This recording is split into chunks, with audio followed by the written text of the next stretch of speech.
नमस्कार, आप देख रहे हैं प्राइम न्यूज और मैं हूं आपके साथ आलोक शुक्ला।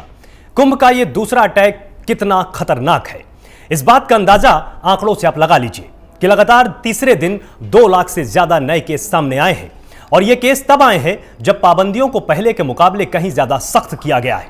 इस बीच कोरोना का साया कुंभ पर भी पड़ चुका है। हरिद्वार में लगातार बढ़ते हुए कोरोना केस के बाद अब प्रधानमंत्री मोदी ने कुंभ को प्रतीकात्मक बनाने की अपील जारी करते हुए स्वामी अवधेशानंद गिरी से बात की और कुंभ को खत्म करने की अपील की है। वहीं प्रधानमंत्री की इस अपील के बाद निरंजनी अखाड़े के कुंभ मेले से बाहर जाने की बात चल रही है, तो दूसरी तरफ अखाड़ा परिषद के महामंत्री हरिगिरी ने इन खबरों को गलत बता दिया है। इस सब के बीच कोरोना के खतरे के बावजूद हरिद्वार में बड़ी संख्या में लोग कुंभ मेले में शामिल होने के लिए पहुंच रहे हैं और मेले में किसी भी प्रकार के कोविड प्रोटोकॉल का पालन नहीं किया जा रहा। हरिद्वार की बात करें तो अब तक 49 संत कोरोना से संक्रमित हो चुके हैं। इसके पहले बुधवार को हुए संपन्न तीसरे शाही स्नान में 13.5 लाख से ज्यादा लोगों ने कुंभ में स्नान करने का दावा किया है।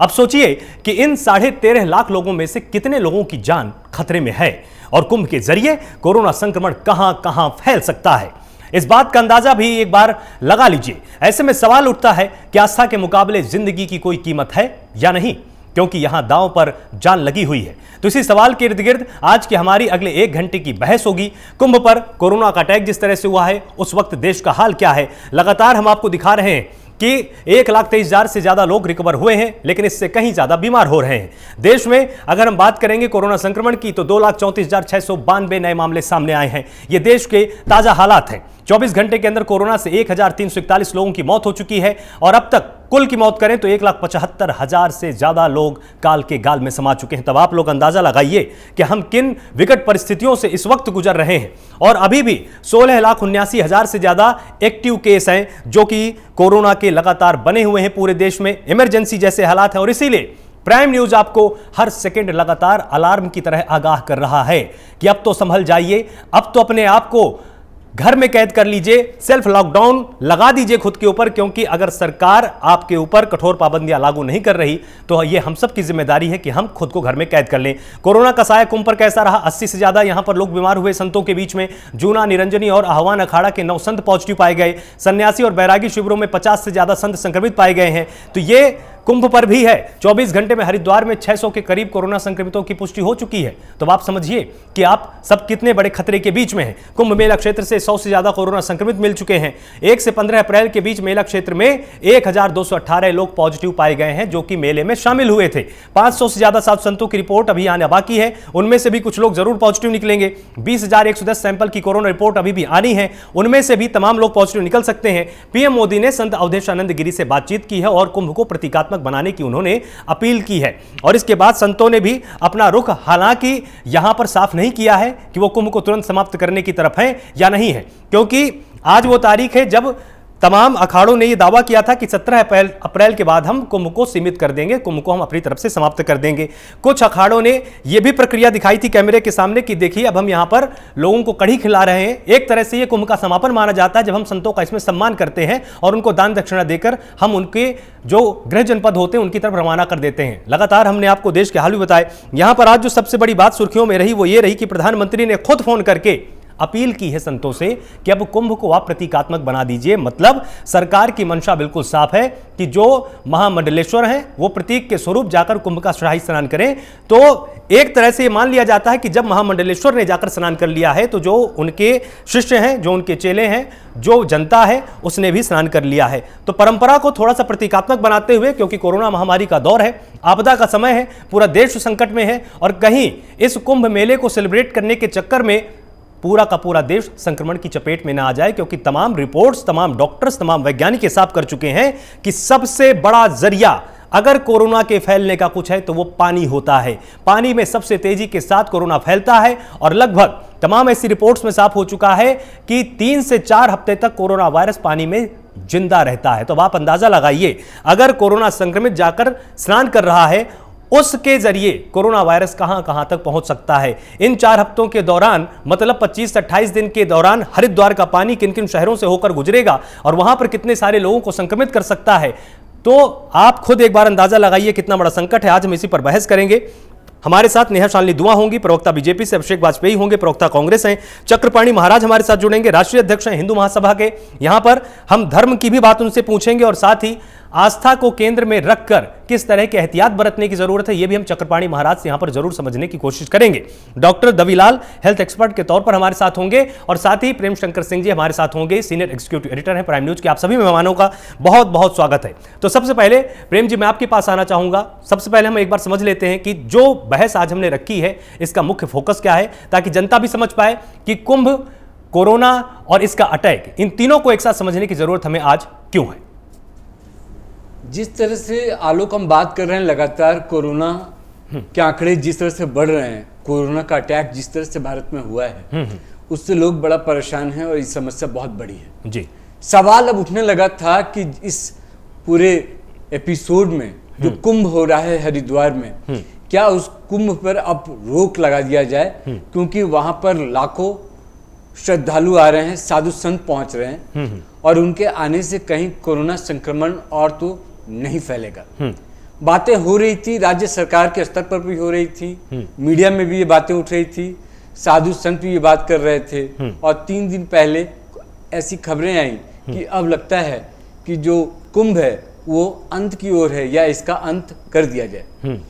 अभी ये बातचीत हो ही रही थी, इस पर चर्चा हो ही रही थी कि आज प्रधानमंत्री खुद स्वामी अवधेशानंद को फोन करके उनसे कहा, उनसे आग्रह किया कि जिस तरह से मामले बढ़ रहे हैं क्यों न इसे हम प्रतीकात्मक यानी सिंबॉलिक बना दें। बिल्कुल, यानी कि हम आस्था पर किसी तरह का चोट भी न करें, जिस तरह का हमारा कुंभ को लेकर आस्था है उसको भी चलने दिया जाए और जिस तरह से भीड़ वहां पर उमड़ रही है, 2 शाही स्नान हो चुके हैं, आगे और शाही स्नान हो तो उसमें भीड़ उस तरह से ना हो, लोग जिस तरह से वहां पे जुट रहे हैं वहां पर भीड़ कम हो, इसके लिए कोशिश करना चाहिए और इसको प्रतीकात्मक बना दिया जाना चाहिए। आज इसलिए हमें लगा कि इस पर हमें चर्चा कर लेनी चाहिए बिल्कुल कि राज्य सरकार जो है, उत्तराखंड सरकार जो है वो इस बारे में क्या सोचती है, संत समाज क्या सोचता है, देश के लोग क्या सोचते हैं और जो आज हमारे पैनल में लोग हमारे इस चर्चा में शामिल हो रहे हैं उनका क्या कहना है, इस पर चर्चा कर लेते हैं। फिर जो कंक्लूजन होगा उस पर भी हम चर्चा कर लेंगे। लेकिन ये तय है कि ये स्थिति अभी बहुत गंभीर है और मुझे लगता है कि जितना जल्दी हो सके हम इस पर थोड़ा कोई एक निष्कर्ष पर पहुंचे और हमारी बातों को अगर सरकार सुनती है, समझती है तो इस पर कोई ठोस फैसला ले, ताकि जो कोरोना के संक्रमण है जो कि हजारों में वहां ऑलरेडी फैल चुके हैं, कुंभ में भी लोग संक्रमित हो रहे हैं, आगे ना हो इसके लिए हमें कोशिश करनी चाहिए। बिल्कुल, नेहा जी हमारे साथ जुड़ी हुई हैं, प्रवक्ता बीजेपी। नेहा जी, जिस तरह से मुख्यमंत्री योगी आदित्यनाथ भी पहले लोगों से अपील कर चुके हैं आप अपने घर में रहिए, सुरक्षित रहिए, इसके बाद प्रधानमंत्री ने खुद फोन करके साधु संतों की यहां पर राय ली और उनको सलाह दी है कि पूरे कुंभ को प्रतीकात्मक बना दीजिए, क्योंकि एक सर्वे सामने आया जिसमें यह आया कि उत्तराखंड के अंदर कुंभ के दौरान लगभग 9000% की उछाल के साथ कोरोना केस बढ़ने लगे हैं। अब आपको क्या लगता है कि क्या सिर्फ अनुनय विनय से बात बनेगी या सरकार को भी यहां पर गाइडलाइन जारी करने की सख्त जरूरत है? नहीं, देखिए, गाइडलाइन तब सरकार को जारी करने की जरूरत पड़ती है जब कोई समाज के लोग मतलब इस तरीके के हो जो सुने नहीं, माने नहीं और अड़ियल रवैये के हो। लेकिन हिंदू समाज के जो संत समाज है वो मुझे अच्छी तरह पता है, उन्होंने प्रधानमंत्री जी की इस अपील को माना भी है। उनकी अवधेशानंद गिरी जी महाराज जी से बात भी हुई है फोन पे और उसके बाद उन्होंने फौरन ऐलान कर दिया। आप देखेंगे कि आनंद अखाड़े और निर्जन अखाड़े की तरफ से ये आ गया कि जो इसकी कुंभ मेले की अवधि सीमा थी उससे पहले इसको समापन कर दिया जाए। वैसे अवधि थी 28 अप्रैल तक की थी, लेकिन उसे शॉर्ट करके बस आज तक का 17 अप्रैल को खत्म कर देने का, समापन कर देने के लिए सब श्रद्धालुओं से निवेदन कर दिया गया है। तो ये समाज एक ऐसा समाज है जो हिंदू संत समाज है, ये इन चीजों को बहुत अच्छी तरह गहराई से समझता है कि क्या गलत है क्या सही है। बढ़ते हुए कोरोना मामलों को देखते हुए ही ये कदम उठाए गए हैं समाज की तरफ से और प्रधानमंत्री जी की बात को भी माना गया है। तो मैं ये कहूंगी कि जो एक ही चश्मे से कुछ लोग जो इसे देखते हैं वो भी गलत है। आप देखिए ये रमजान का महीना भी चल रहा है, यहाँ पर बहुत सारी गैदरिंग जो है अभी रमजान के महीने में अजमेर शरीफ दरगाह पे भी हो रही है। तो मेरी अपील ये उनसे भी है कि सिर्फ यही नहीं, दूसरे समाज के लोग भी इस बात को समझें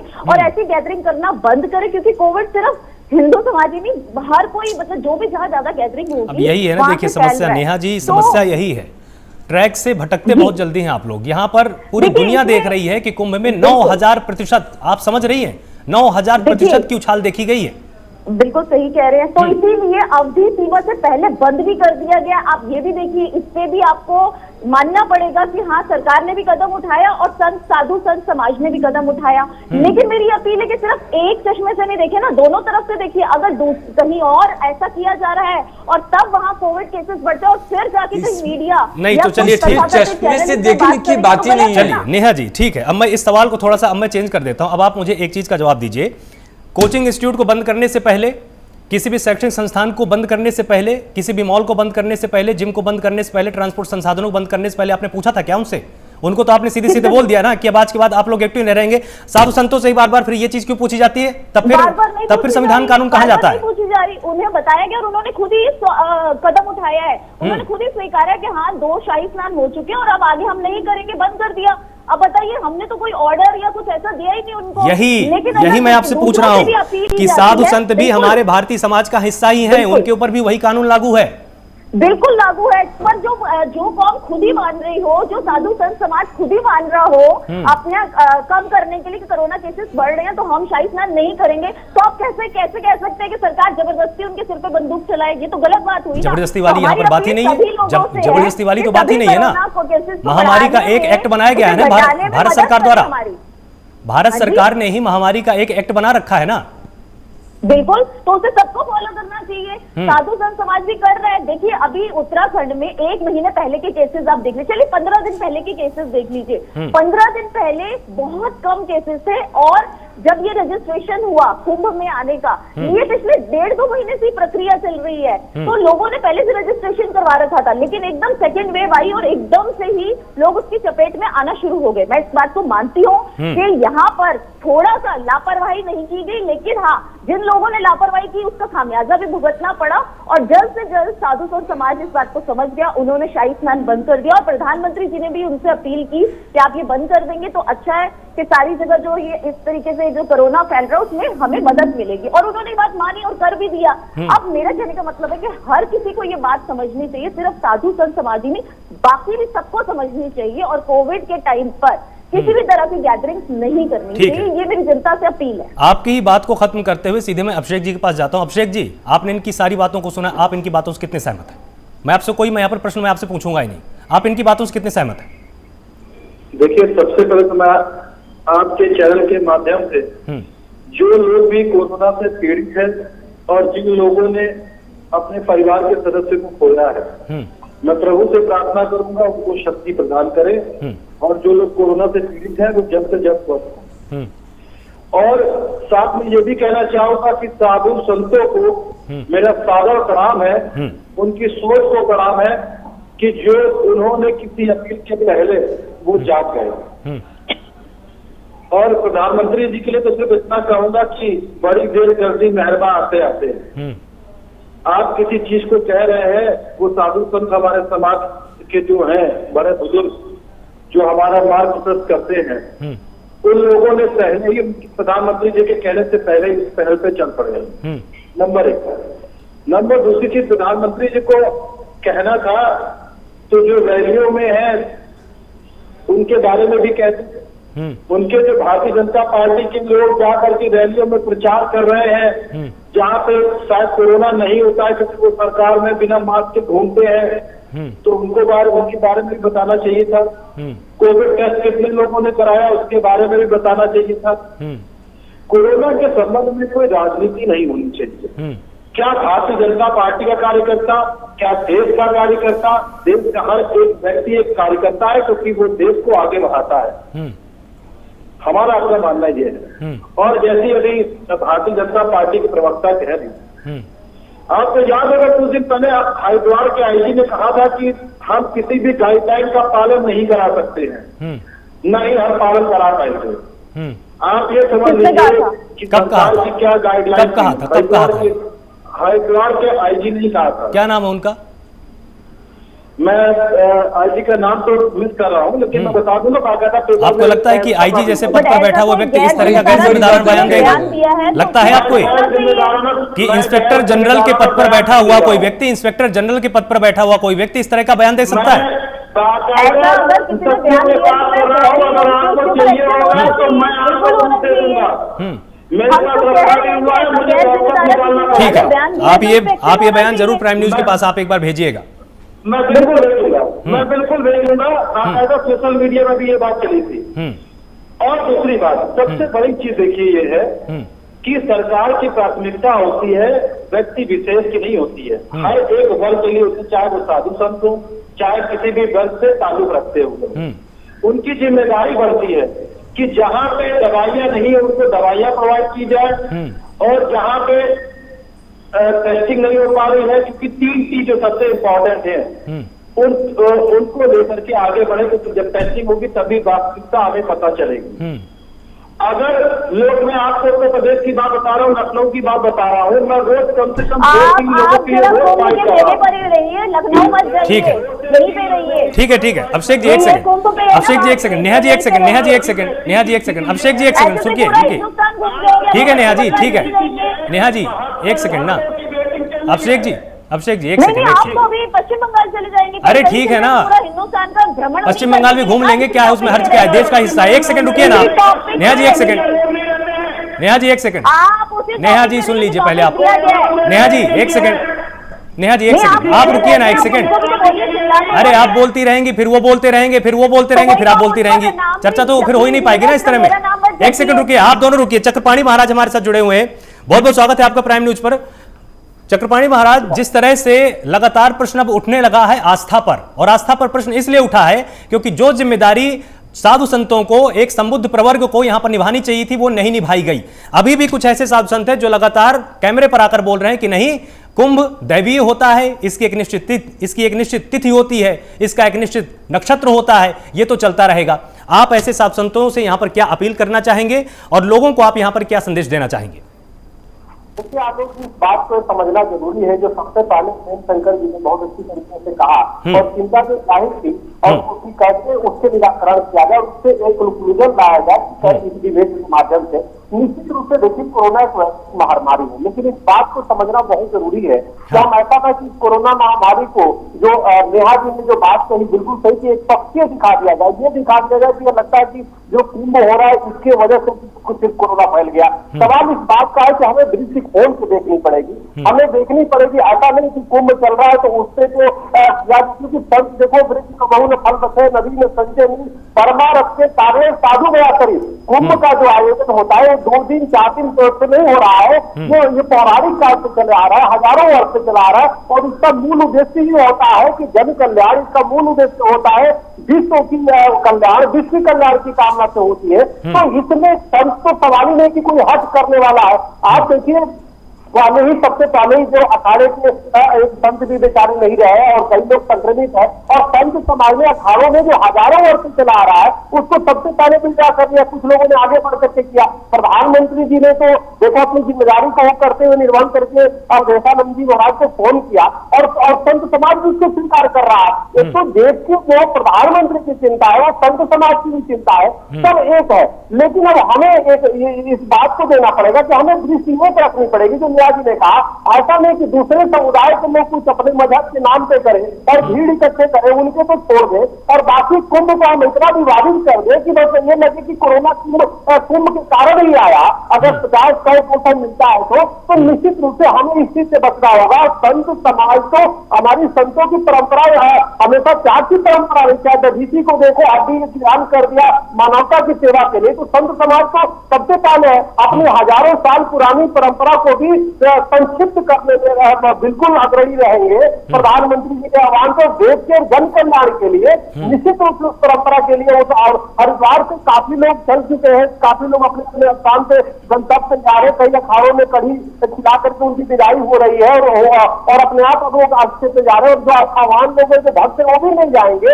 ये सवाल, लेकिन हमें कुंभ को उतना मुद्दा नहीं बनाना चाहिए जितना मुद्दा सबके लिए समान कानून, समान व्यवस्था और समान सबके लिए घोषणा करने के सभी पॉलिटिकल पार्टियों को, चाहे कांग्रेस पार्टी हो चाहे बीजेपी, सभी पार्टियों को मिलकर के एक स्वर में उसके लिए आवाज उठाना चाहिए। अब देखिए, अभी चुनाव की बात भी कर रहे थे कांग्रेस के हमारे जो प्रवक्ता थे, बिल्कुल ठीक कर रहे हैं। वहां पे बंगाल में आप देखो लाखों लाखों की संख्या में लोग इकट्ठे हो रहे हैं। देश में 5वें स्थान पे बंगाल है कोरोना में, लेकिन वहां पे चर्चा नहीं होगी कोरोना पे। उसका कारण है कि सभी पार्टियां कभी पड़ी है सत्ता के दौर में। तो ये चीजें, अगर कांग्रेस को वहां भी एतराज था, आप किसी पार्टी की तरफ से नहीं बोल रहे, तो कांग्रेस को बहिष्कार कर देना चाहिए था वहां पे चुनाव का कि हम चुनाव नहीं लड़ेंगे। लेकिन कहीं ना कहीं हर व्यक्ति पार्टिसिपेट हिस्सा ले रहा है, तो हर व्यक्ति का हुआ, तो जहां लाखों लोग इकट्ठे हो रहे हैं, स्वाभाविक है कि इस तरह होता है। हम संत शासक समाज, आगे इस बात को ध्यान देना होगा कि संत शासक समाज, ये तीनों की जिम्मेदारी बनती है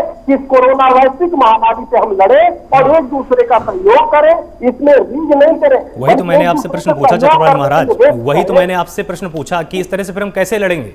अगर हम कोरोना गाइडलाइंस का हम पालन नहीं करेंगे, हम सारे नियमों की हम धज्जियां उड़ाएंगे, तो हम फिर कैसे लड़ेंगे?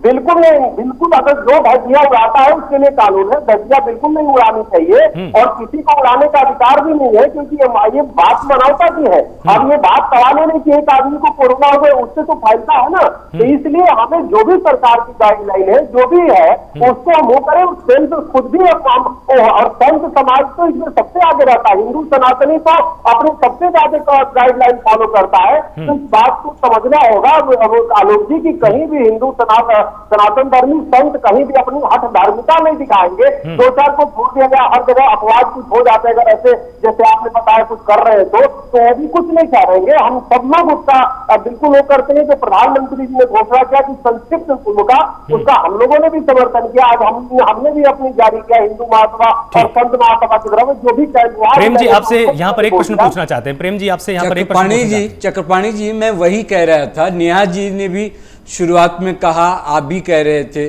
कि ये किसी खास वर्ग के लिए नहीं है। जिस वर्ग की बात नेहा जी ने भी कहा कि ये चीज़ें जो सवाल उठते हैं या सवाल बनते हैं या सवाल उठाए जाते हैं, सिर्फ हिंदुओं के लिए ही क्यों होता है और किसी एक खास वर्ग के लिए क्यों नहीं होता है?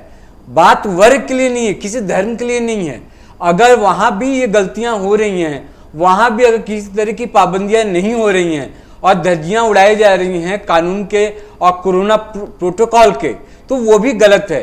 हम ये कह रहे हैं कि आज जो हम चर्चा कर रहे हैं वो चर्चा दरअसल इसलिए करना पड़ा क्योंकि हम कुंभ पर अभी तक इसलिए चर्चा नहीं कर रहे थे कि अगर कुंभ की भीड़ की अगर चर्चा होगी तो क्या रैलियों में जो भीड़ हो रही है क्या उस पर चर्चा नहीं होनी चाहिए थी? बिल्कुल। तो अगर हम रैलियों पर चर्चा नहीं कर रहे तो हम कुंभ के भीड़ पर भी चर्चा नहीं कर रहे थे, कम से कम प्राइम न्यूज नहीं कर रहा था। लेकिन आज हमने इस पर चर्चा करने का अगर सोचा है तो सिर्फ इसलिए सोचा कि प्रधानमंत्री मोदी खुद इस बात को लेकर आगे आते हैं, फोन करते हैं स्वामी अवधेशानंद जी को और उनसे आग्रह करते हैं कि इसको सिंबॉलिक तरीके से किया जाए, प्रतीकात्मक तरीके से किया जाए। तो मैं सिर्फ इससे आपसे ये जानना चाह रहा हूं कि हम आस्था को और कोरोना के प्रोटोकॉल दोनों को मिलाकर किस तरह से चल सकते हैं? आप क्या सोचते हैं और आप संत समाज को आपकी तरफ से क्या संदेश दे सकते हैं कि इसको खत्म भी कर लिया जाए या चलाया भी जाए, तो दोनों को एक साथ एक पटरी पर कैसे दौड़ाया जाए? शंकर जी देखिए, अगर हमसे पूछ रहे हैं तो मेरा तो स्पष्ट मानना है आपातकाल में हर परिस्थिति में हमारे हिंदू सनातन धर्म हमेशा लचीला रहा है और अपने आप को संशोधित करता रहा है और मूल हमारा सनातन का उद्देश्य मनोभाव या और मानवता की सेवा है। तो इसलिए जो प्रधानमंत्री जी ने जो अपील किया है संक्षिप्त रूप से करने का, हम भी उसका समर्थन करते हैं और सभी संत समाज को हिंदू सनातन धर्मियों को इस चीज को मानना चाहिए। प्रतीकात्मक रूप से वहाँ शासन और प्रशासन व्यवस्था कुछ संतों की कर दे और बाकी है, क्योंकि किसी भी तरीके जैसे महामारी को रोकने में हर व्यक्ति की दायित्व बनता है, चाहे संत हो, शासक हो और समाज हो, सबकी दायित्व बनता है कि इसमें करे, क्योंकि मानवता से है, मानव अगर जो है तो ही कोई धर्म और मजहब है। डॉक्टर दविलाल हमारे साथ जुड़े हुए हैं, हेल्थ एक्सपर्ट हैं। डॉक्टर दविलाल, बहुत बहुत स्वागत है आपका प्राइम न्यूज पर। जिस तरह से तमाम रिपोर्ट्स सामने आ चुकी हैं, पहले पानी से फैलने की बात की जा रही थी, अब लेकिन साफ हो चुका है कि हवा से फैलता है। मतलब व्यक्ति अगर बाजार में गया है और ज्यादा समय तक बाजार में ठहरता है तो वो सुरक्षित नहीं है। आप प्राइम न्यूज के दर्शकों को किस तरह की यहां पर सलाह देना चाहेंगे, किस तरह की नई सावधानियां बरतने की जरूरत है, और जो दूसरे स्ट्रेन के लक्षण हैं उनके बारे में भी आप एक बार विस्तार से हमारे दर्शकों को समझा दीजिए। जो सेकंड स्ट्रेन आया है अब कंट्री के अंदर, वो फर्स्ट स्ट्रेन से ज्यादा डेंजरस है, more dangerous to first strain. इसमें हमें चेतावनियां अपनी होगी, Covid protocol, social distancing maintain. हमें देखिए कि अब सेकंड वेव सडनली आया है, इसमें सडनली इनफ्लो बढ़ा है पेशेंट का, लेकिन कंट्री के अंदर जा रही है उतना ही हम इसको अवॉइड कर रहे हैं, पेशेंट नंबर बढ़ रहे हैं। तो सेकंड वेव जो है ये मोर डेंजर है फर्स्ट से, इसकी इन्फेक्टिविटी फर्स्ट वेव से ज्यादा है जी। तो हम लोगों को सबको जितना भी हो सके कि घर ना निकले, अगर बहुत जरूरी है तो मास्क लगा के निकले, और मास्क में कि हम 2 गज की दूरी रखें, हैंड सैनिटाइजर करें, और जो पब्लिक प्लेस है तो अवश्य मास्क ना जाएं और ज्यादा से ज्यादा सावधानियां बरतें इस मामले में जी। साथ ही कुछ ऐसे यहाँ पर सामान्य मरीज भी हैं जिनको सामान्य बुखार होता है या उनको खांसी होती है, ऐसे लोगों को अस्पताल जाने से इस समय बचना चाहिए, क्योंकि ओपीडी सेवाएं तो देखिए तमाम अस्पताल अब अपनी धीरे धीरे बंद भी कर रहे हैं, और डॉक्टर्स हों, नर्स हों, कर्मचारी हों अस्पताल के, वो भी कोरोना संक्रमित अब सामने आ रहे हैं। तो लोगों को टेलीमेडिसिन का सहारा लेने की यहाँ पर जरूरत है। देखिए इसमें क्या है कि जो हमारे पेशेंट्स फीवर के आ रहे हैं क्या आ रहे हैं, जो Covid patient 80 to 85% patient asymptomatic है। तो इस समय पे जो है तो 5-6% ऐसे मरीज है जिसको होता है, और जो गवर्नमेंट हमारी सारे को कह रही होम आइसोलेशन वो कर रहे हैं, ऑडियो में कोई दिक्कत है कारण। तो अगर हम लोग अपना टेस्टिंग नहीं कराएंगे तो बीमार के अंदर जो बढ़ता लोन है वो बढ़ता जाएगा। इसको जो है कि चिकित्सा आप ऑनलाइन ले सकते हैं, आप इसके हॉस्पिटल्स में ना जाएं, और जो टेस्टिंग है टेस्टिंग जरूर कराएं। इफ आपको फीवर आ रहा है, कफ आ रहा है, अगर आपको लग रहा है कि नॉर्मल से आपको नहीं, तो आप जरूर टेस्टिंग कराएं, और टेस्ट आपके बाद जो कोविड प्रोटोकॉल को फॉलो करें, आइदर होम आइसोलेशन और हॉस्पिटलाइजेशन। ठीक है नेहा जी, आपको क्या लगता है कि देखिए सरकार की तैयारियां अपनी तरफ से होंगी, पिछले 1 साल से सरकार अपना काम कर रही है, इसमें प्रश्न प्राइम न्यूज नहीं उठा रहा है, लेकिन अब आपको क्या लगता है हमको नए सिरे से तैयारी करने की जरूरत है? क्योंकि इन तस्वीरों को देखकर ऐसा तो लगता नहीं है कि महीने भर बाद हालात पूरी तरह से ठीक हो जाएंगे। हमको फिर से 1 साल की तैयारी करने की जरूरत है, ताकि 1 साल के अंदर हमारी अर्थव्यवस्था भी ठीक रहे, लोग भी सुरक्षित रहें, और जो लोग कामगार हैं उनके काम भी उनसे ना छीने जाएं। जी देखिए, ये जो सेकेंड वेव आई है ये एक मैं कहूंगी तूफान की तरह है। जब कोई साइक्लोन आने वाला होता है तो साइक्लोन बड़ी तेजी से आता है और बड़ी तेजी से ही चला जाता है। तो जो बड़े बड़े साइंटिस्ट हैं उनका ये कहना है कि साइक्लोन की तरह है, जल्दी आएगा और जल्दी जाएगा। तो ये जो 3-4 हफ्ते हैं ये बहुत ज्यादा हमें अपना ध्यान रखने के लिए, क्योंकि इस साइक्लोन से बचने के लिए हमें अपने घरों में रहना पड़ेगा या हमें अपने ऑफिस में, मतलब बहुत जरूरी हो ऑफकोर्स है कि हम अर्थव्यवस्था को भी नहीं चाहते कि वो खराब हो जाए या चरमरा जाए। बहुत मुश्किल से उसको पटरी पे लाया जा रहा था, इसीलिए ये नहीं चाहते कि बंद कर दिया जाए, सब जगह लॉकडाउन लगा दिया जाए। लेकिन जनता जो लापरवाह हो गई थी, क्योंकि पीछे 1 महीने पहले केसेस बहुत कम थे, इंडिया के केसेस आप चेक कर लीजिए बहुत कम थे, इस वजह से लोग इतने लापरवाह हो गए थे कि अब तो शायद कोरोना खत्म ही हो गया, क्योंकि केसेस आ ही नहीं रहे हैं। लेकिन ये सेकेंड वेव जो है वो अचानक आई, वो एक साइक्लोन की तरह आई और अब ये साइक्लोन की तरह ही जाएगी। तो इसमें हमें अपने आप को 3-4 हफ्ते थोड़ा ज्यादा सुरक्षित रखने की जरूरत है। हम लोग जो भाजपा ने ये भी सोचा है कि रैलीज जो हैं उसे कम किया जाए, वर्चुअल रैलीज पे ज्यादा जोर दिया जाएगा। और बाकी पार्टियों से भी ये अनुरोध है कोरोना पे राजनीति ना करें और एक ही चश्मे से मत देखें। कि देखिए, मैं बार बार यही कहूंगी, कुंभ पहले से रजिस्ट्रेशन हो रखा था, 2 महीने पहले से लोगों ने बेचारों ने अपने रजिस्ट्रेशन करा रखा था, तब तक सेकंड वेव का कोई दूर दूर तक चांस नहीं था कि अभी अचानक आ जाएगी। तो ये अचानक आई है। एक मैं आपसे छोटा सा मैं आपसे एक मैं यहाँ पर प्रश्न पूछता हूँ, प्रोटोकॉल को मानना, एक मैं बहुत ही छोटा सा आपसे यहाँ पर एक मैं प्रश्न पूछता हूँ, एक बहुत ही छोटा सा मेरा प्रश्न है। नेहा जी, हेलो। एक बहुत ही छोटा सा प्रश्न है मेरा। मान लीजिए मेरा रेलवे का टिकट बुक है, मुझे इलाहाबाद जाना है, लेकिन अगर सरकार ने रातों रात गाइडलाइन जारी कर दी कि कोई भी यात्रा नहीं कर पाएगा तो मैं नहीं जाऊंगा ना। तो कुंभ में अगर किसी ने अपना रजिस्ट्रेशन करा रखा था तो वो रजिस्ट्रेशन करा रखा है इसलिए वो जाएगा ही जाएगा, ये तो कोई बात नहीं हुई ना। नहीं, आप समझे नहीं। कुंभ में जिसने रजिस्ट्रेशन करा रखा था, आप मुझे 15 दिन पहले के आंकड़े बता दीजिए और अभी 15 दिन बाद के आंकड़े बता दीजिए। तो ये जो एक हफ्ते के अंदर अंदर आई है ये वेव, ये अचानक आई है। मैं इसे यही कहना चाह रही हूँ कि लोग इसको बिल्कुल अंदाजा नहीं था किसी को भी कि एकदम से आएगा। ये एक तूफान की तरह आया है और एक तूफान की तरह निकल जाएगा, ये बात हमें समझनी होगी। तो इसमें किसी को भी एक कम्युनिटी को या किसी एक समाज को वो टारगेट करके हर चैनल इस वक्त अपने आप को लाइमलाइट बना के रखा हुआ है। कुंभ मेला, मतलब आज जो महाराष्ट्र में कुंभ मेला हो रहा है, पहले बताइए, नहीं आधे से ज्यादा कोविड केसेस तो महाराष्ट्र के हैं, आधे से आधे केसेस दिल्ली में कुंभ मेला चल रहा है। लेकिन आप मतलब जो मीडिया वाले, जो ऐसे अजीब सी मीडिया है जो सिर्फ एक कुंभ को ये बना के उन्होंने रखा, बिल्कुल गलत है। हम मानते हैं कि वहां पर ज्यादा गैदरिंग नहीं होनी चाहिए, इसीलिए साधु संत समाज समझ भी गया। लेकिन नेहा जी एक बात समझिए, नेहा जी ये टारगेट नहीं बनाया जा रहा है। पहले से कुंभ चल रहा था, उसमें कभी किसी ने सवाल नहीं उठाया। जब अचानक मामले बढ़ने लगे तब ये दो सवाल आए, रैलियों का सवाल, चुनाव के सवाल, और ये हरिद्वार में जो कुंभ चल रहा है उस पर सवाल उठने लगे। लेकिन कई दिन हो गए, 15 दिन हो गए, 14 दिन हो गए, कुंभ पर कोई सवाल नहीं उठा रहा है। आज सिर्फ इसलिए चर्चा हो रही है कि पीएम ने खुद कहा कि इसको प्रतीकात्मक बनाया जाए। यानी पीएम ने अगर सवाल उठाया, पीएम ने इस पर कोई सलाह दी, उस पर चर्चा हो रही है। तो दो नजरिए की बात कहां से आ रही है? नजरिया तो पीएम का है, ये कम्युनिटी की भी बात नहीं है। और सरकार, प्रधानमंत्री जी ने अपील करी और देखिए अपील से पहले ही संत समाज समझ चुका था। उन्होंने पहले भी ये बात कह दिया था कि हम ये जो है कोविड केसेस के बढ़ते हुए केस देखकर हम लोग खुद चाह रहे हैं कि शाही स्नान जो है वो रद्द किया जाए, उसको समापन की ओर ले जाया जाए। तो आप खुद सोचिए, अवधि सीमा है 30 अप्रैल, कर दिया आपने 17 अप्रैल। तो ये अपने आप में एक अच्छी बात है कि प्रशासन भी चिंतित है, साधु संत समाज भी चिंतित है। तो यहाँ मुझे लगता है जो हाइप कर रहे हैं वो थोड़ा सा कुछ ज्यादा ही ओवर वो रिएक्ट कर रहे हैं। अब महाराष्ट्र के केसेस बताइए, वहां तो कोई कुंभ मेला नहीं था, वहां आधी से ज्यादा आबादी तो आप एक चीज को अब आप यहाँ पर मिसकोट कर रहे हैं। आलोक एक सेकंड, जब ये सब कुछ तय ही था, 17 तारीख को कुंभ समाप्त हो रहा है, सब कुछ ये हाइप कौन दे रहा है? तो फिर पीएम को आज बोलने की जरूरत नहीं थी, पीएम को अपील करने की जरूरत नहीं थी।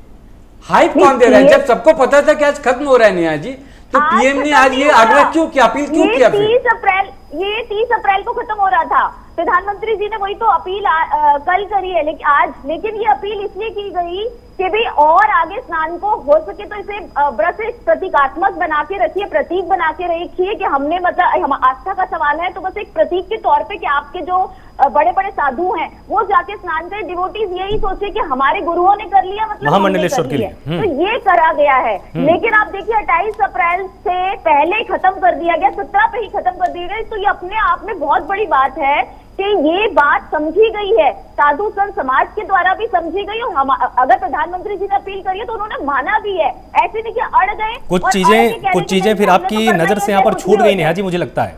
मालूम है प्रधानमंत्री जी को आज अपील क्यों करनी पड़ी है? निरंजनी अखाड़े ने जब ये घोषणा की कि 17 अप्रैल से हम कुंभ का समापन मान के चल रहे हैं, उन्होंने कड़ी चावल भी लोगों को खिला दिए क्योंकि ये परंपरा है वहां पर। उसके बाद कुछ अखाड़े के लोग सामने आते हैं, खासकर वैरागी जो संत हैं वो लोग सामने आए। उन्होंने कल घोषणा की कैमरे पर, प्राइम न्यूज ने उन खबरों को भी दिखाया है कि उन्होंने साफ तौर पर कहा कि हम कुंभ को अभी समाप्त नहीं करेंगे, ये कुंभ ऐसे ही चलता रहेगा, मेला ऐसे ही चलता रहेगा, ये दिव्य है, ये भव्य है, हवन चल रहा है, हवन के बाद कोरोना खत्म हो जाएगा। तब प्रधानमंत्री जी को आज अपनी भूमिका यहां पर निभानी पड़ी है। तो निश्चित रूप से ना संत समाज की तरफ से भी कुछ ऐसे संकेत सामने आए कि वो लोग गंभीर नहीं हो रहे। जी देखिए, वैरागी संत जो हैं उनसे हमारी हाथ जोड़ के अपील है, मुझे लगता है वो भी समझ जाएंगे। ठीक है, कुछ बहुत समझदार होते हैं, एकदम से समझ गए, उन्होंने पहले घोषणा कर दी। और जो नहीं कुछ समझ रहे वो भी आप देखिएगा कि उनको भी मानना पड़ेगा, क्योंकि अच्छे तरीके से समझाया जाएगा तो वो भी इस चीज को मानेंगे। और मेरी हाथ जोड़ के उन वैरागी संत समाज से भी अपील है कि आप भी अपनी जिद छोड़िए, ये प्रोटोकॉल को, ये जो कोरोना बिहेवियर है इसको अपनाइए, और मुझे पूरा यकीन है कि वो मानेंगे। तो इसे अभिषेक जी कुछ कहना चाह रहे थे? किसी भी लोगों को नहीं देनी चाहिए। ठीक है अभिषेक जी। देखिए आलोक जी, सर्वप्रथम तो नेहा जी को ये ध्यान रखना चाहिए कि पिछले साल अगस्त और सितंबर में देश के सबसे बड़े हॉस्पिटल एम्स के डायरेक्टर रणदीप गुलेरिया जी ने खुद बोला था कि आने वाला मार्च अप्रैल ये समय ऐसा होगा कि देश के लिए बहुत भयावह स्थिति होगी। ये किसी से छिपी हुई नहीं है। नेहा जी आऊंगा, नेहा जी पहले बोलने दीजिए पहले, अभी नहीं, बीच में नहीं, नेहा जी बीच में नहीं, बोलिए अभिषेक जी बोलिए। अरे बोलिए ना अभिषेक जी, ठीक है ना, आपका भी बीपी बहुत जल्दी हाई होता है, बोलिए आप अपनी बात बोलिए। मैंने आपकी बात सुनी, दूसरे की बात शांतिपूर्वक सुनिए। बोलिए सुन रहे हैं। बोलिए आप सुन रही हूँ, सुन रही हूँ। महाराष्ट्र की आप बात कर रही हैं। महाराष्ट्र की आबादी 12 करोड़ है, जिसमें से आपने वैक्सीनेशन जो पहुंचवाई थी 1 करोड़ 6 लाख पहुंचवाई थी आपने। 90 लाख लोगों को लग चुका था, 3 दिन की बैठक बची हुई थी, आप देने में सक्षम नहीं थे। इस बात को भी आप बताइए, सबसे ज्यादा टेस्टिंग जहाँ पे होती है वही पर रिपोर्ट सामने आती है। पहले आप सीखना कौन कीजिए तो समझ आएगा, क्या बोलना चाह रही है तो समझ ही नहीं आ रहा। आप थोड़ा सा आराम से बोलिए, धैर्य मैं से पानी आराम से ही पीजिए। बोल रहा हूँ। हाँ ठीक है, बोलिए आराम से, आप बोलिए। मैं आराम से ही बोल रहा हूँ। आप मैं फिर से बोल रहा हूँ कि महाराष्ट्र की आप बार बार बात कर रही हैं। 1 करोड़ 6 लाख आपने डोजर दिए थे वैक्सीनेशन के, 90 लाख डोजर दिए जा चुके हैं और वैक्सीनेशन वहां तक पहुंच नहीं पाई थी। इस बात को भी समझिए। और आप महाराष्ट्र की तुलना उत्तर प्रदेश से कर रही हैं, जो पुणे से ज्यादा का अंतर है उत्तर प्रदेश में, आप इस बात को ध्यान रखिए। क्या अगर महाराष्ट्र से जो गलती हो गई तो क्या आप उत्तर प्रदेश में वो गलती दोहराना चाहती है? आज से बताना चाहिए था जिम्मेदारी से कि नहीं, वो दोहराना नहीं चाहती, सबक लेने को कह रही भारतीय है। जनता पार्टी के लोग वैक्सीन का अरे भाई आप बार-बार लेना बोल रहे हो तो मैंने नेहा जी, मैं खुद ही मैं उनसे प्रश्न पूछ लूंगा ना। नेहा जी, मैंने तो नेहा जी मैं हूं ना बैठा हुआ यहाँ पर, मैं उनसे मैं प्रश्न में पूछ लूंगा अभी। 1 मिनट रुकिए आप, बोलिए अभिषेक जी। और मैं देखिए, मैं बड़ी जिम्मे जहाँ पे कोई राजनीति नहीं कर रहा है, जहाँ पे इस चीज को देखना चाहिए कि उत्तर प्रदेश की अगर मैं बात करूं, 850 लेवल 3 के बेड थे, जिसमें से 530 के आसपास मौजूद है, बाकी बेड कहाँ पे गए? लेकिन सरकार की जो प्राथमिकता हुई एंड टाइम से सरकार ने क्या किया कि ठीक है अब बढ़ाइए। लेकिन अगर समय रहते रणदीप गुलेरिया जी ने जब बताया था, अगर हम चेक जाते, हम प्रचार की जगह तो मैं अपने पार्टी क्या, कांग्रेस पार्टी क्या, भारतीय जनता पार्टी में किसी पार्टी की बात नहीं कर रहा हूँ, लेकिन हम प्रचार की जगह पे अगर हम चेक जाते तो जिन लोगों ने अपने घर के सदस्यों को छोड़ा है तो चौबे में है, शायद उसको बचाया जा सकता था और बचाए जाने की प्रयास और उससे किया जा सकता था।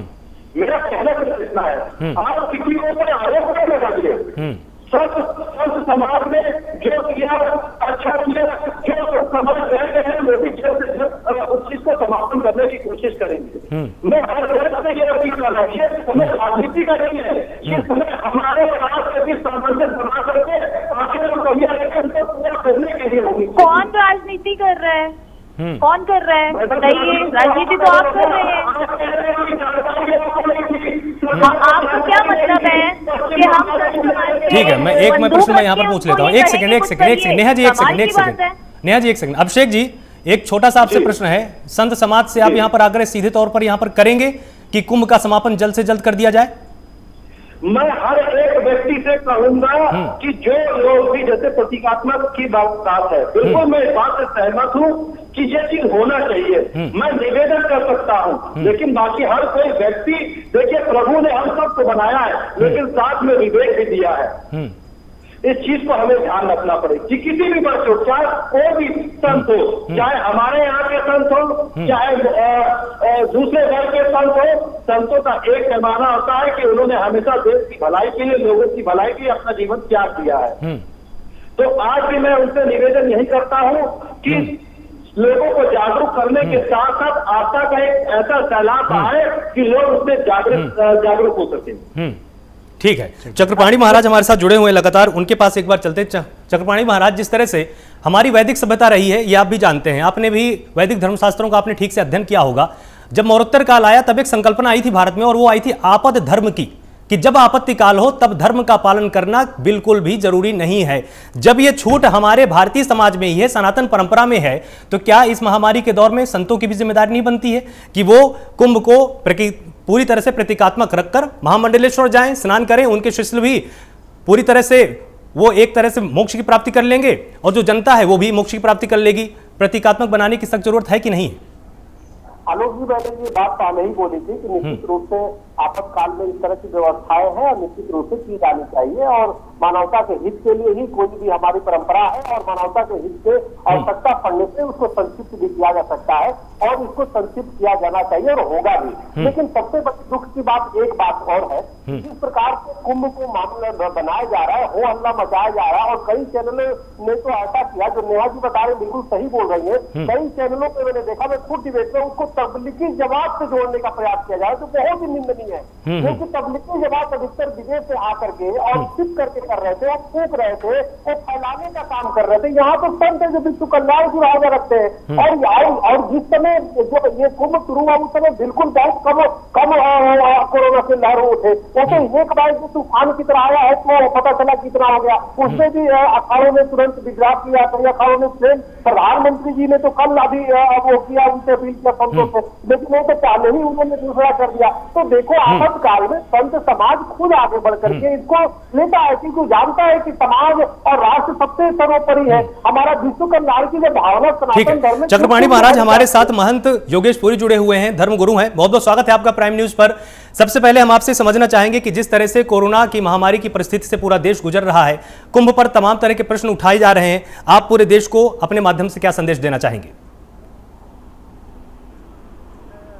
इस समय कोविड का कालखंड जो चल रहा है, वो इस समय हालात जो है वो इस समय दिखाई जो दे रहे हैं, भविष्य को देखते हुए बद से बदतर दिखाई दे रहे हैं जी, और भयावह दिखाई दे रहे हैं। और जहां तक बात अगर हम कुंभ की करें, तो कुंभ के दर्शन में मैं एक ही बात कहूंगा कि हमारा भारत का प्राण तत्व जो है वो आस्था, श्रद्धा है, विश्वास है, धर्म से जुड़ा हुआ है। तो अगर उसके अंतर्गत में अगर वहां पर उस विषय को लेकर के अगर लोग राजनीतिकरण उसका कर रहे हैं, तो मुझे लगता है शायद वो गलत है। लेकिन सबसे प्रमुख बात है कि इस समय आवश्यकता है कि लोग अपने सबसे पहले है स्वास्थ्य के प्रति सचेत हों, और सरकार भी क्या कर सकती है, सबसे प्रमुख बात, सरकार भी केवल आपको एक गाइडलाइन दे सकती है, लेकिन वहां पर उस गाइडलाइन का पालन करवाना या करना स्वयं के हाथ में होता है जी। मुझे श्री राम जी का जो हमारे गायत्री के परिवार के जो रहे, मुझे उनका एक वाक्य बड़ा अच्छा सा लगता है कि मैं सुधरूंगा तो जग सुधरेगा, मैं बदलूंगा तो जग बदलेगा। तो सबसे प्रमुख बात है कि हम लोग स्वयं में ही अपने आप में परिवर्तन करें, और परिवर्तन करके हम लोग आगे बढ़े, तभी हम लोग कर पाएंगे जी। आप एक महंत हैं, अगर आप पूरे के पूरे जनमानस से, प्राइम न्यूज के दर्शकों से अगर आप एक बार अपील कर देंगे कि वो कम से कम अपने घर से बाहर निकलें, मेले में कम से कम जाएं, तो शायद इसका एक बहुत बड़ा फर्क पड़ेगा पूरे देश पर।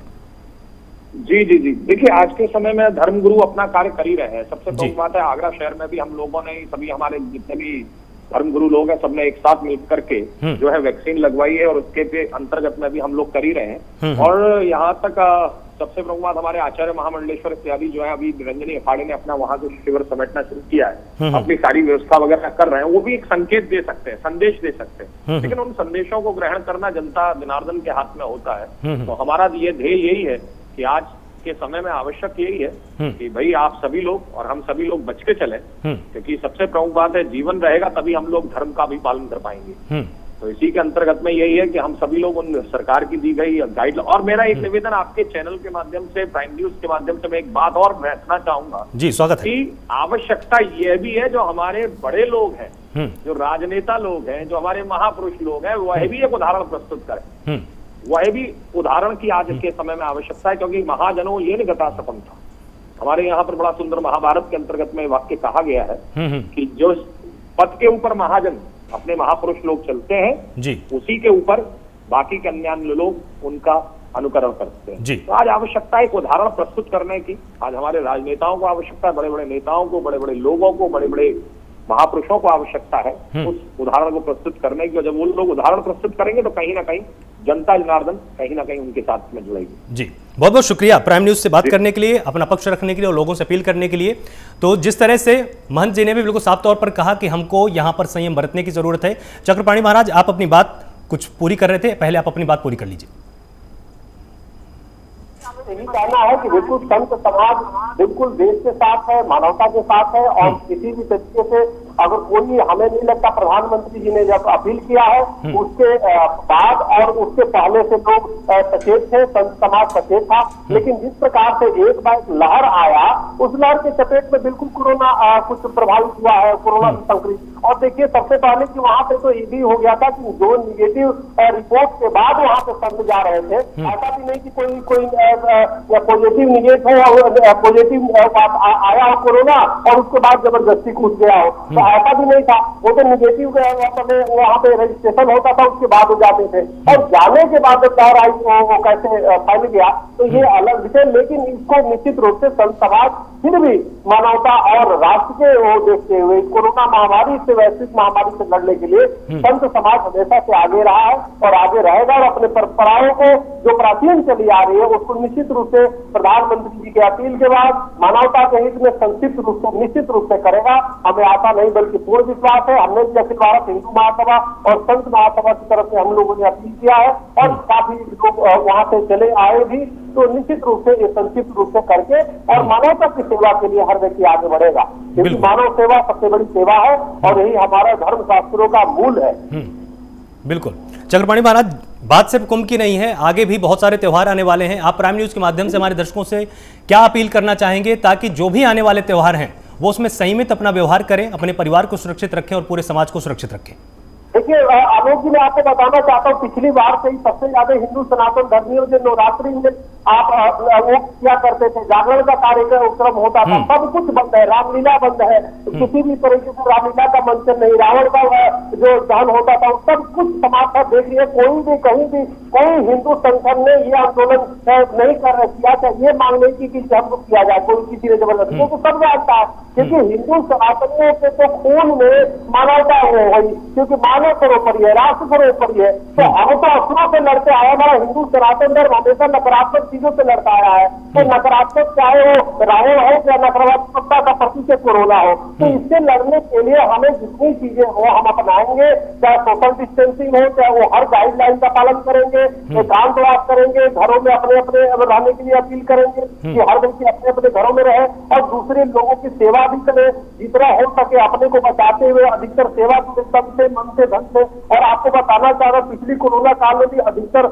हम लोगों ने अपनी संगठन की तरफ से लोगों की घरों पे अनाज भिजवाने तक के काम हमारे संत सेवकों ने किया। तो हर जगह आप बिना जात, बिना क्षेत्र, बिना जाति, बिना लिंग देखे हुए, बिना धर्म देखे हुए सबको करने का काम किया। तो ये समय एक जो आज इसी परमात्मा की जो पूजा करता है, देखिए ये परीक्षा का घड़ी है, तो हर व्यक्ति इस परीक्षा में आगे बढ़े और मानवता के सेवा के लिए वो करे। जो प्रेम शंकर जी की चिंताएं हैं, जो हमारे आलोक शुक्ला जी आपकी चिंताएं हैं, क्या नेहा जी की चिंता है, क्या वीरेंद्र जी की, अभिषेक जी की चिंता है, कि हमारी सबकी एक होनी चाहिए और ये होनी चाहिए कि हमारा देश कैसे सुरक्षित हो, पूरी मानवता की रक्षा कैसे हो, इस कोरोना काल में हर व्यक्ति कैसे सुखी और स्वस्थ होकर के आगे निकले। जी डॉक्टर दवीलाल, आप प्राइम न्यूज के माध्यम से हमारे दर्शकों से क्या अपील करना चाहेंगे? क्योंकि देखिए महादौर, ये महामारी का एक तरह से दौर नहीं है, इसको अगर महादौर कहें तो ज्यादा बेहतर है, क्योंकि ये आगे आने वाले इतिहास में जरूर पूरा का पूरा साल याद रखा जाएगा। 2020 और 21 ये हमेशा याद रखे जाएंगे। आप हमारे दर्शकों को क्या समझाना चाहेंगे, क्योंकि अब वायरस हवा से भी फैल रहा है, हर जगह संकट है? मैं प्राइम न्यूज के माध्यम से ये कहना चाहूंगा देश की जनता को और सभी समाज के लोगों को और सभी एक्सपर्ट को कि वो इस समय पे ज्यादा से ज्यादा कोरोना प्रोटोकॉल को फॉलो करें, और अगर किसी को भी कोई लक्षण आते हैं, बुखार आ रहा है, गले में खराश है, आंखों में जलन, या फिर उंगलियों के त्वचा में रैशेज ये होते हैं, तो मैक्सिमम आप अपना टेस्ट कराएं, आप सेंटर जाएं, कोविड सेंटर जाकर अपने टेस्ट कराएं, रैपिड टेस्ट कराएं। अगर रैपिड में आपको लगता है तो आप सिर्फ RT-PCR कराएं और अपने आपको लक्षण पॉजिटिव है अपने आपको आइसोलेट कीजिए। अगर आप आइसोलेट नहीं कर सकते, आप घर पे तो आपकी पॉसिबिलिटी नहीं है, तो आप कोविड केयर सेंटर पे, कोविड केयर सेंटर है हमारे पास सब जगह एक्टिव है, सब 5 डॉक्टर्स काम कर रहे हैं और आप अपने आप को बचा सकते हैं। ये वेव जो है खतरनाक डिसीज, ये जो है ये सब बहुत इंफेक्शियस है, रैपिडली और ये सडनली आई। ठीक है, तो हम लोगों को मैक्सिमम अपने आप को इससे बचाना है और ठीक है। अंत में प्रेम जी मैं आपके पास आना चाहूंगा और हम आपसे भी यहाँ पर समझना चाहेंगे, आपकी संपादकीय टिप्पणी यहाँ पर चाहेंगे कि यहां पर इस चीज पर कितना ज्यादा सतर्क होने की जरूरत है, क्योंकि पहली बार शायद प्रश्न चिन्ह उठा है किसी सनातन परंपरा पर, और इसीलिए तमाम सनातन धर्मियों की भी ये महत्वपूर्ण जिम्मेदारी बन जाती है कि अब वो सतर्क रहें और सावधान होकर अपने धर्म को धारण करें। आलोक, बस मैं इतना कहना चाहूंगा अंत में कि आस्था और जो नियम है, कोरोना के जो प्रोटोकॉल्स बनाए गए हैं, दोनों में तालमेल हो।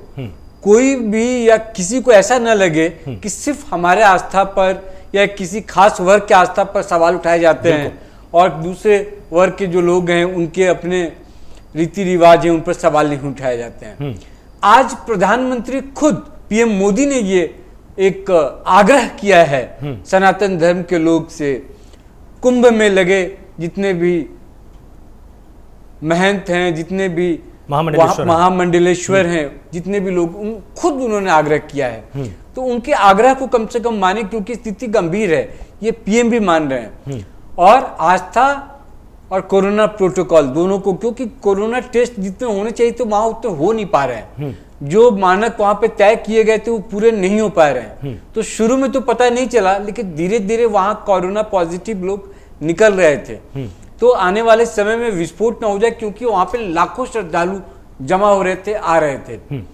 रैली क्यों हो रहा है, चुनाव क्यों हो रहे हैं, एक अलग सवाल है, उस पर हम अलग से चर्चा करेंगे। लेकिन आज फिलहाल मैं इतना कहूंगा कि आस्था धर्म जो है हमारा और कोरोना दोनों को हम साथ में तालमेल बिठा के चले कि आस्था भी हमारा, उस पर भी सवाल न खड़ा हो, और कोरोना के प्रोटोकॉल को भी हम मानते चले, ताकि वही बात है फिर कि कोरोना से हम जीत सके, कोरोना को हम हरा सके, और जो आंकड़े बढ़ रहे हैं उस पर कम से कम हम अंकुश लगा सके। बिल्कुल। आप सभी मेहमानों का बहुत बहुत शुक्रिया हमारे साथ जुड़ने के लिए। सभी ने बहुत अच्छा यहां पर विश्लेषण किया, सभी ने अपना तर्क रखा, पक्ष रखा, और यह समझाने की कोशिश की हमारे दर्शकों को, अपील भी की आप सबने कि कोरोना का दौर है, भले ही आपकी कुछ धार्मिक आस्थाएं हैं, लेकिन इसी धार्मिक आस्था में, इसी सनातन परंपरा में आपद धर्म की भी संकल्पना बहुत साल पहले, हजारों साल पहले की जा चुकी है कि जब आपत्ति का समय हो तब धर्म को उस तरह से धारण करने की हमें कोई आवश्यकता नहीं है, हम वैसे ही सनातनी बने रहते हैं। तो अपनी धार्मिक आस्थाओं पर आप थोड़ा सा नियंत्रण रखिए, अपने आप को नियंत्रित रखिए, अपने आप को अनुशासित रखिए, ताकि आपका समाज और आपका ये पूरा भारत देश पहले की तरह आबाद रहे। जुड़े रहिए प्राइम न्यूज के साथ। नमस्कार।